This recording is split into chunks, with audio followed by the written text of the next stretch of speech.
again, Janet Kuypers.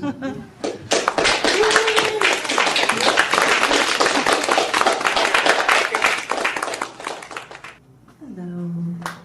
I would like to read two from another book, because I have them, and I'd just like to share.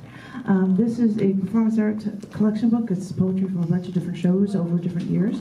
In a chapter 18, 20, 38, 48 series. This is chapter 48, volume 1. And I was going to read 3 micro prose pieces from the first show that is listed in this book, which is a show called One Acts.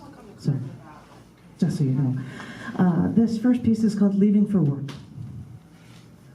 You're walking down the street, it's morning, and a man tries to mug you with a knife. It's a nice street, you're thinking. There's no litter here. There are garbage days, the same day as your sisters in the suburbs. How strange. You pause, don't know how to react to this mugger guy, and another guy walks up behind you, another regular Joe. He's not with the mugger guy trying to jump you. He was just walking down the street, probably on his way to work, like you. So then this mugger guy tries to mug him, too. So the other guy pulls out a gun, this regular Joe, and then a lady from the house on the street calls 911. And you're thinking to yourself, why does this regular Joe have a gun? And who should you be more afraid of now? Is any of this real? It almost seems like TV. And then the policemen come in like 2 minutes, and you're safe then. And then the mugger guy is still there with this regular Joe with a gun that is keeping him there by holding this gun to him. And then they're just talking to one of the police officers, and then the other guy on the scene sees the mugger guy stab the regular Joe with this knife. And so, I've lost my spot. He's trying to wrestle, but then he starts to wrestle for the gun. And the mugger guy then shoots the guy with the gun while in the struggle.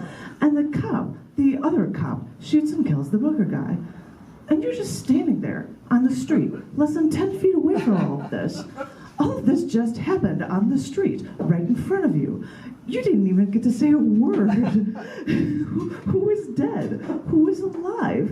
What just happened? Are you scared? This is America, you think, and you don't know whether to laugh or cry. And then you hear a car engine start, and you look over, and just a few cars away, a person is leaving for work.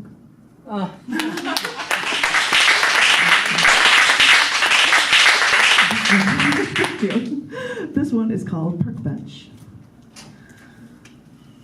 I saw you at the park bench. Every day you would go to that one bench, reading the paper, feeding the pigeons, minding your own business. Every day I would watch you. I knew how you adjusted your glasses. I knew how you crossed your legs. I had to come out of hiding. I had to know you. I had to have a name to your face. So before you came to the park bench, I sat down and pulled out a newspaper.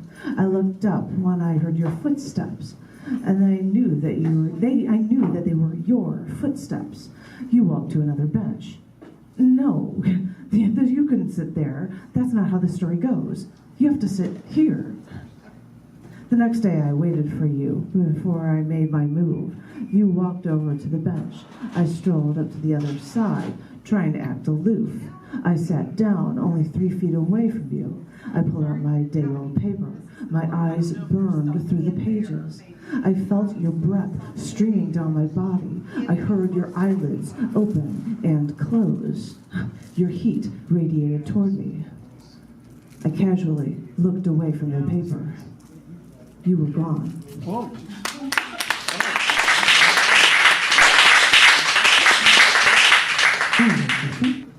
This one's called Warring Nations.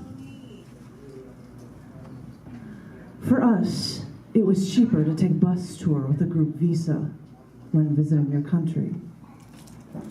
I thought it was strange. We had been mortal enemies for decades, and now here I am on a bus.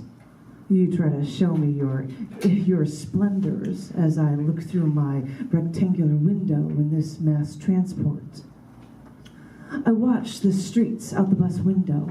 Thin black cores were randomly thrown, scattered along the edges of the grayed sky. When you looked up at the sky here, upwards of 15 cables for all of the power-generated trains crisscrossed the hanging light cables down every street, and cables multiplied at every intersection. I wondered if the Marine I came with would have a heightened defense from his Cold War, against this Cold War country, but I think he was more interested in buying a bottle of potato vodka. I wondered, the bus would stop. I would snap photos like some tacky American tourist trying to photograph any low buildings that I could. Here, buildings could not be built tall. This was the protocol. They had to be protected. This is what protected them from all the air attacks during World War II. The bus drove me throughout the town for more highlights. After we'd take a corner from the government buildings or the colorful churches, I tried to catch photographic glimpses of paint-peeled, brick-exposed, dilapidated buildings when this country was really about what it was all about when the doorsteps cracked open and separated from the sidewalks. The bus wouldn't stop at Nevsky Prospect, so I could see Alice Rosenbaum's childhood home. So before we left, I wanted to ask the woman any questions. Her English was good. She even described the weather that day to me as capricious, which impressed me. Capricious, impulsive, unpredictable. That's how she described that day. After photographing stop signs in foreign languages from around the world, I wanted to photograph a stop sign here. I asked her where there would be a stop sign, and she told me they did not have stop signs here. Everyone just slows down for oncoming traffic. She also said they also do not have parking meters in the city. People just park where they need to and go about their business. She told me that in this part of the country, rents for one-bedroom apartments was about $100 a month. Factory workers or mechanical employees only made about $300 a month. This is why there are no at-home housewives. Everyone had to work to afford keeping their children fed and clothed in the one-bedroom flats. She also said that people in the service industries in this country, teachers, doctors, make only $200, even less than the factory workers. I continued observing on this bus ride. They painted their buildings such pretty colors, yellow, pink. They painted columns on the buildings, which had none. Anything to make things look more elegant or more cheerful, I suppose. I saw your weaponry on display, reminding me that we were enemies. If you couldn't kill us in war, you were pleased with injuring us.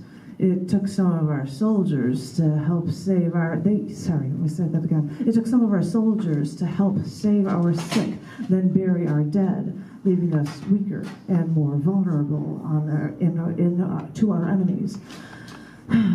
You still keep your war relics, I see. Then again, so do I. You show off your best features today. Your idolatry for your motherland shows through in the way you prettied your exteriors for us. But your country takes over half of the money that you say you can barely afford to live on. They indoctrinate you by saying that this is what's best for you. You have no other options. I suppose under these conditions, you can become so dependent on them that you have no choice but to idolize them. I saw a statue as we were leaving town on the bus of a man helping another fallen man. It made me think of how people in your country with next to nothing seem to have no choice but to help their fellow man because they, like them, are falling. I looked for happiness in the painted exteriors of your buildings. I believe that because of them, because of where you are from, because of what you believe, you only have happiness because you are so used to nothing. When you have nothing, anything is a gift. We Americans want too much, and we always expect to be happy. I suppose that means you'd be let down as less often than we. The Marine bought an imperial vodka. I bought a miniature Balalica. It was a point at half hour before it was midnight here. It was actually still light out. After seeing how you lived that day, I felt like reveling in capitalism. So at 11:30 at night, in daylight, I sat in a hot tub and we docked at these communist shores. Oh. Yeah.